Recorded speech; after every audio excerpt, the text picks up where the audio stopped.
You'll have heard this narrative many, many times, expressed by apologists for Israel's genocidal rampage. Every time you call for a ceasefire, they'll respond something along these lines. There was a ceasefire on the 6th of October, and then the next day, Hamas broke it. Now, this narrative basically goes like this. Israel, a democratic oasis, was just casually minding its own business and living peacefully, doing nothing to inflict violence on anyone else, when out of a clear blue sky, lightning struck. The tranquility Israel had so carefully respected being blown apart by a war of aggression, which came from nowhere. This narrative is a lie, a total raging lie, and it is dripping with racism, as I'll explain. None of this, by the way, is to defend war crimes committed on the 7th of October. As I've said from the beginning, no cause on earth justifies violence against civilians, whether that be maiming, killing, or kidnapping.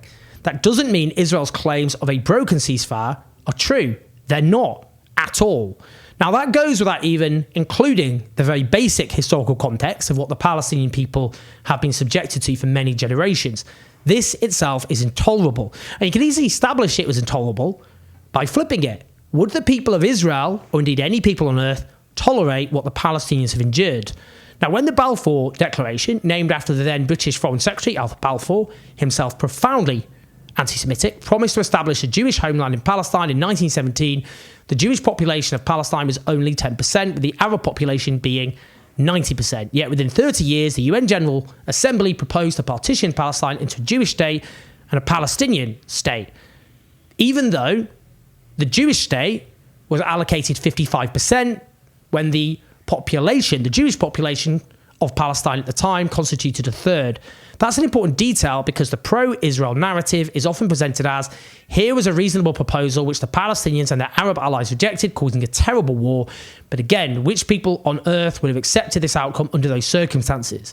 Indeed, we contest this hypothesis very easily because Zionist paramilitaries did wage a terrorist campaign of their own before the establishment of the State of Israel in 1948, including such terrorist atrocities as the King David Hotel bombing of 1947, in which 91 people were slaughtered.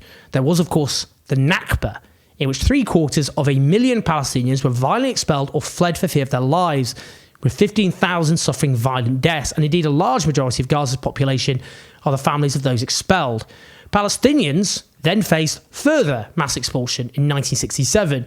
They suffered the longest belligerent occupation of modern times, and in Gaza, the longest belligerent siege of modern times. Now, Palestinians have long been subjected to what human rights organisations internationally and in Israel define as apartheid, the monstrous violations of human rights. Well, we'll come on to all of that, of course. But above all else, Palestinians have been subjected to a violent deprivation of the right to national self-determination, which has lasted for generations and which no people on earth would tolerate. Look at the fatalities alone as an indicator. According to the United Nations, between 2008 and the 6th of October 2023, 96% of all fatalities were Palestinians compared to 4% Israeli fatalities.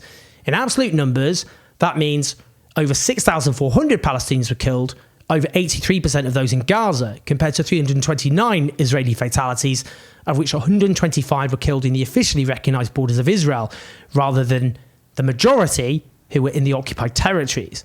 There were over 158,000 Palestinians injured, compared to less than 6,500 Israelis injured. So again, 96% of injuries were Palestinians.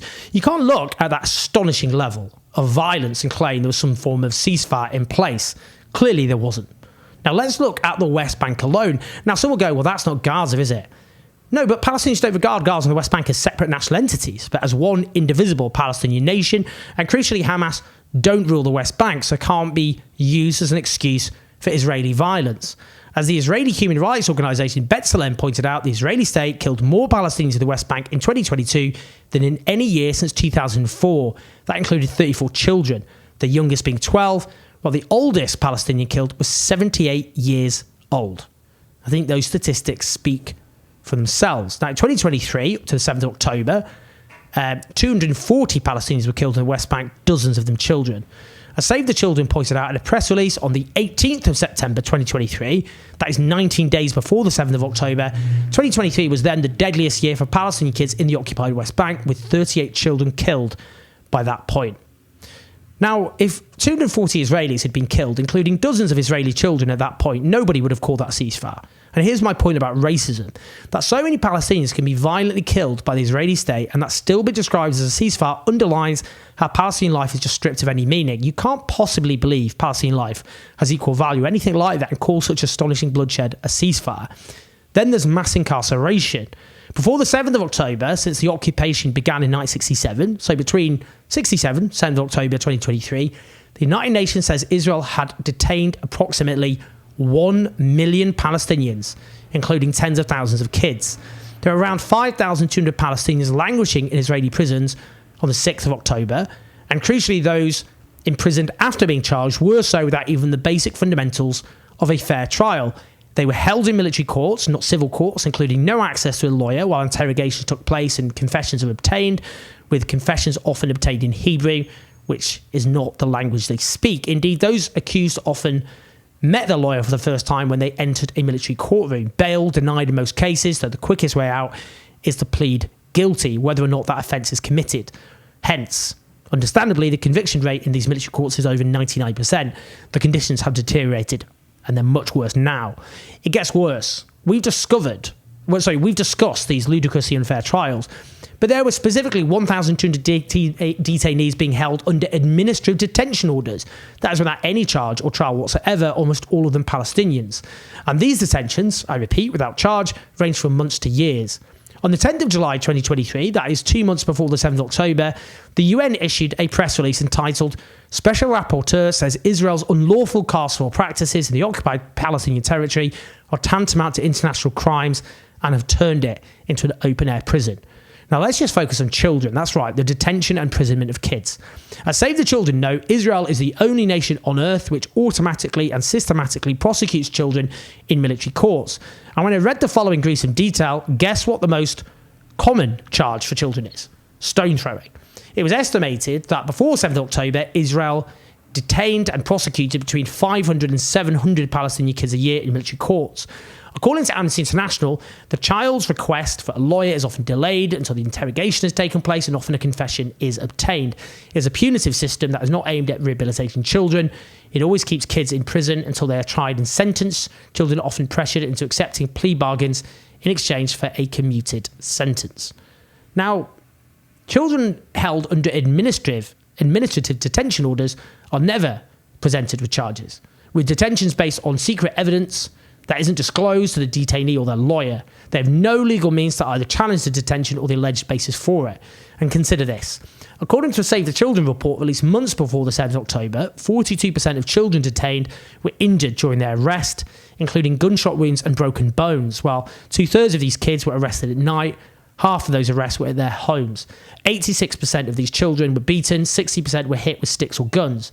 Children reported violence and abuse of a sexual nature. 60% of kids experienced solitary confinement for up to 48 days. 70% said they suffered hunger.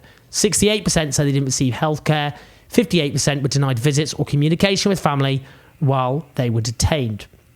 Now, consider the horrors these kids go through, and remember the most common charge, the most common accusation is stone throwing, when it should be said it's not even clear in those situations who's been throwing stones. The maximum sentence for throwing stones is either 10 or 20 years, depending on the circumstances.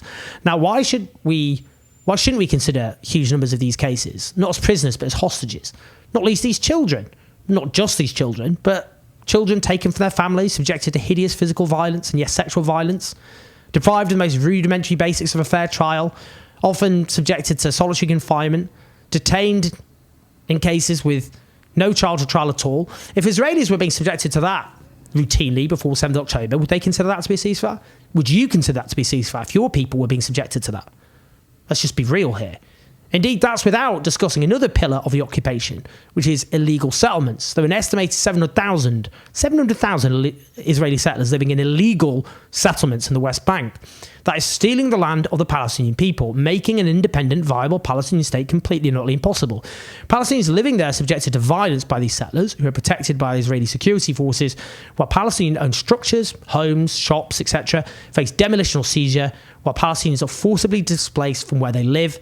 There are segregated roads, you can see where this is called apartheid, where Palestinians are subjected to checkpoints which can be arbitrarily closed, where they can be stuck waiting for hours and subjected to humiliations by Israeli soldiers. Again, does a brutal military occupation like this, with Palestinian land being colonised, sound like a ceasefire to you? Would Israelis consider such treatment a ceasefire if the boot was on the other foot? Let's get serious here. But what of Gaza? Park the fact that Palestinians rightly see Gaza and the West Bank as indivisible parts of the right nation, of the same nation, which they are, as we would see northern and southern England as part of the same nation. The Israeli state will say, well, we withdrew our troops and settlements from Gaza in 2005, and look how we were repaid. Let's be clear, first of all, why this so-called disengagement happened. It was on the basis that the real prize was the West Bank, and that abandoning Gaza could mean doubling down on the West Bank instead, and thus making Palestinian statehood completely and utterly impossible. Gaza was then subjected to the most prolonged siege in modern history. Exit and entry into Gaza by sea or air was prohibited. Israel had bombed Yasser Arafat International Airport's radar station and control tower in 2001, then bulldozed the runway. As Dov Weiglas, the then advisor to the Israeli Prime Minister, put it in 2006, we have to make them much thinner, but not enough to die.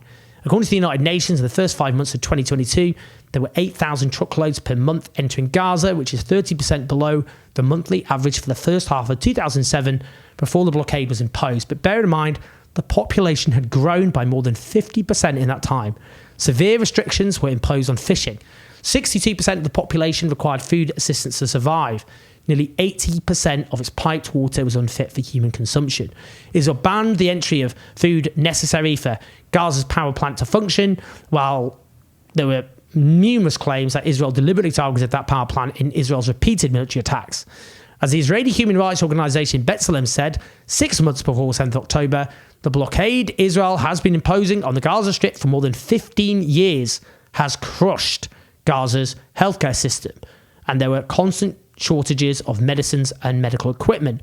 In 2022 alone, more than 20,000 requests by patients and persons escorting them to access vital medical care outside of Gaza were rejected, sometimes with no answer received by the time of a scheduled appointment. Israel still controlled the telecommunications sector and even Gaza's population registry. All of that meant Gaza was rightly judged, legally speaking, to be under Israeli occupation. Now, in that period of siege and indeed occupation, Gaza was subjected to repeated violent onslaughts at the hands of Israel. Guess when the last such onslaught was before 7th October? It was under 5 months, between 9th and 13th of May 2023. I doubt most even know or remember this. Now, according to Amnesty International at the time, in its early May offensive on the occupied Gaza Strip, Israel unlawfully destroyed Palestinian homes, often without military necessity, in what amounts to a form of collective punishment against the civilian population. Israel also conducted apparently disproportionate airstrikes, which killed and injured Palestinian civilians, including children. The Israeli attack damaged nearly 3,000 homes, including 103 homes which were entirely destroyed. 11 civilians were killed, including 4 kids. 190 Palestinians were injured, including 64 kids. But there were far deadlier attacks than that. In the 2008-09 Gaza War, so-called, named Operation Cast Iron Lead, over 1,400 Palestinian civilians were killed, including 300 kids and at least 115 women. Around 3,500 homes were entirely destroyed. Nearly 3,000 more suffered major damage. 217 schools and 60 nurseries were either damaged or destroyed. 40 primary healthcare clinics and 12 hospitals attacked. Injured civilians died needlessly as Israeli soldiers repeatedly denied access to ambulances. And human rights organisations like Amnesty International noted that Israeli forces repeatedly used Palestinians as human shields. As that quote goes, every accusation is a confession. Another onslaught took place in 2012 in which over 100 civilians were killed. Just to emphasise how much continuity with Israeli crimes there are, during that particular horror, here's what I said on BBC Question Time. Now, it's often said, and Barack Obama made this point, he said, what country on earth would tolerate rockets being fired at them? I ask you this, what people on earth would tolerate a siege which stops basic supplies getting in, an occupation, a 45-year-old occupation, a brutal occupation at that, illegal settlements all over the West Bank, which are in total violation of international law. And what we've seen in the course of this onslaught are the deaths of 158 Palestinians, at least 30 of whom are children. Now, we all want a secure and lasting peace. When we have Israeli ministers, like the Interior Minister, calling for Gaza to be sent back to the Middle Ages, when in the last offensive we had another minister calling for a Holocaust to be inflicted on Gaza, when we have the son of Ariel Sharon, who wrote in the Jerusalem Post talking about how Nagasaki and Hiroshima were possible solutions to be inflicted. When we have those people, we won't get a secure peace. But the way we will get it for Arabs and Jews alike, to end the occupation, end the siege of Gaza, and dismantle the illegal settlements, and finally have a just settlement for the Palestinian people, ensuring peace for Arabs and Jews and the region as a whole. Israel has merely taken those horrors to a much greater extreme. Then there was the 2014 so-called Gaza war, named Operation Protective Edge, in which the United Nations found that nearly 1,500 Palestinian civilians were killed, a third of them children. That particular offensive began with 2 horrific incidents. In the first, 9 Palestinian kids and 4 young adults were killed while they were watching the World Cup on television. And in the second, 4 little kids were killed by Israeli boats firing on them while they played hide and seek on a beach. That incident happened while foreign journalists were watching from a hotel. The journalists made clear they could see from a distance that the targets were children. The youngest was 7 years old. Amnesty found during this onslaught that Israel failed to take necessary precautions to avoid excessive harm to civilians. That is against international law. They found Israel deliberately targeted civilians and landmark buildings. Around 30% of Gaza's population were internally displaced in this onslaught. None of this is to absolve Hamas or other groups, Palestinian armed groups, in these crises. The likes of Amnesty also accuse them of war crimes, which there's never any defence. The point is, there is the dynamic of occupy and occupied, and in this case, the occupier is a military superpower, armed to the teeth and backed by Western states who facilitate these war crimes and who commit far graver and far deadlier war crimes in the process. There was yet another offensive in 2021 in which an estimated 128 Palestinian civilians were killed. That's without even mentioning the so-called Great March of Return in 2018. These were weekly demonstrations by Palestinians at Gaza's perimeter fence. Thousands of Palestinians joined these protests, demanding an end to the illegal siege of Gaza and the right of refugees to return to homes they were driven from during the 1948 Nakba. Yet Israeli forces massacred these protesters using live ammunition, rubber-coated steel bullets and tear gas. 214 Palestinians, including 47 kids, and over 36,000 people, including approaching 9,000 children, were injured. Of those injured, 1 in 5, that is 8,000, were hit by live ammunition. Does that sound like a ceasefire to you? What we're discussing here is violence on a mass scale, enforced by a colonial state depriving the Palestinian people of their basic fundamental right to national self-determination, having driven so many from their homes and continuing to do so, stealing their land and colonising it, besieging them, kidnapping them.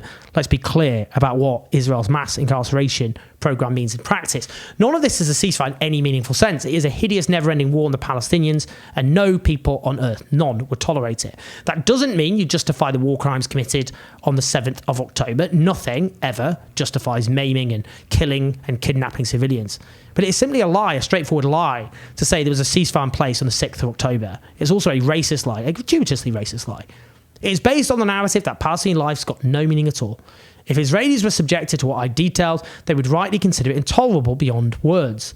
Indeed, many of the atrocities committed against Israeli civilians, atrocities for which there's no defence, were entirely comparable to atrocities long committed against the Palestinian people, as we can see from the mass slaughter of Palestinians, including children, before the 7th of October alone.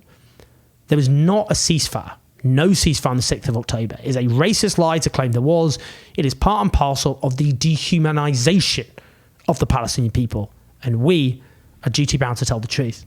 Please like and subscribe. Do leave your comments. Do help us take on the pro-war media and these deceits at patreon.com/Onslaughts84. Listen to this podcast. I'll speak to you soon.